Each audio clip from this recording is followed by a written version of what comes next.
Hello বন্ধুরা, আপনারা সবাই কেমন আছেন? আমি ভালো আছি।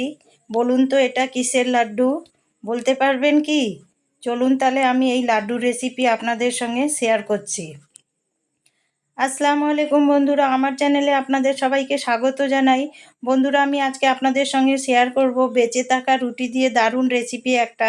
সবার প্রথমে আমি এখানে 5টা রুটি নিয়ে নিয়েছি। এবার এগুলো ছোট ছোট টুকরো করে আমি মিক্সারে দানার মতন করে বেটে নিয়েছি। দেখুন, দানা দানা দেখে মনে হচ্ছে যেন এটা ব্রেড ক্রাম্বস। এবার আমি একটা কড়া চাপিয়ে দিয়েছি, কড়া গরম করে ওর মধ্যে দিয়ে দিয়েছি 2 চামচ দেশি ঘি। আর এই বাটির 1 বাটি রুটি হয়েছে বাটার পরে। এবার আমি এটা শুকনো করে সুন্দর করে ভেজে নেব। এর মাঝেই আমি শুকনো নারকেল আর 4টে ছোট এলাচ একসাথে বেটে নেব। দেখুন ভাজা হয়ে গেছে ঝরঝর করে। এবার যে বাটিতে আমি রুটি নিয়েছিলাম সেই বাটির হাফ বাটি আমি চিনি নিয়ে নিয়েছি। এবার চিনির শিরা অপেক্ষায় এর মধ্যেই দিয়ে দিচ্ছি 1 চামচ দেশি ঘি। এবার খুব ভালো করে এগুলো মিশিয়ে নেব। দেখুন চিনির শিরা চটচট করছে। এবার যে রুটিগুলো ভেজে রেখেছিলাম গুঁড়ো রুটি, এবার এর মধ্যে এই চিনির শিরার মধ্যে আমি দিয়ে দিচ্ছি। গ্যাস কিন্তু মিডিয়ামে রয়েছে, দিয়ে খুব ভালো করে মিশিয়ে নিলাম।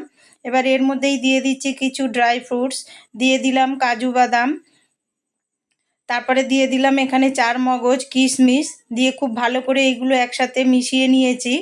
দেখুন মেশানো হয়ে গেছে আর গ্যাস মিডিয়ামে রয়েছে। এবার এর মধ্যেই আমি দিয়ে দেব কিছুটা যে নারকেল বেটে রেখেছিলাম, ওই নারকেল বাটা আমি এর মধ্যে দিয়ে দেব। দিয়ে খুব সুন্দর করে আমি একসাথে মিশিয়ে নেব। মেশানোর পরে দেখবেন কেমন একটু এখন নরম আছে, কেমন একটু শক্ত শক্ত হয়ে আসবে।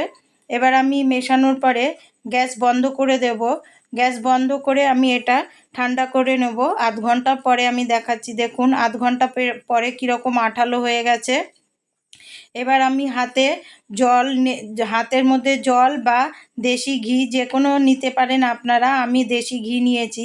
নিয়ে এবার এটা লাড্ডুর মতন করে তৈরি করে নেব। দেখুন গোল গোল করে এইভাবে আমি সব লাড্ডু তৈরি করে নেব।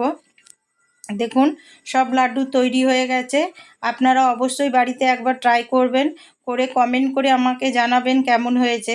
আর বন্ধুরা, আমার রেসিপি যদি আপনাদের ভালো লাগে তাহলে আমাকে সাপোর্ট করবেন, আমার পাশে থাকবেন। আর আমার রেসিপিকে লাইক শেয়ার কমেন্ট করতে ভুলবেন না। আমি আপনাদের একটা ভেঙে দেখাচ্ছি। এটা এতই নরম যে যে কেউ খেতে পারবে। বাচ্চা বয়স্ক যাদের দাঁত নেই তারাও এই লাড্ডু খেতে পারবে। তাহলে দেখা হচ্ছে আপনাদের সাথে আবার পরের একটা নতুন ভিডিওতে। আল্লাহ হাফিজ।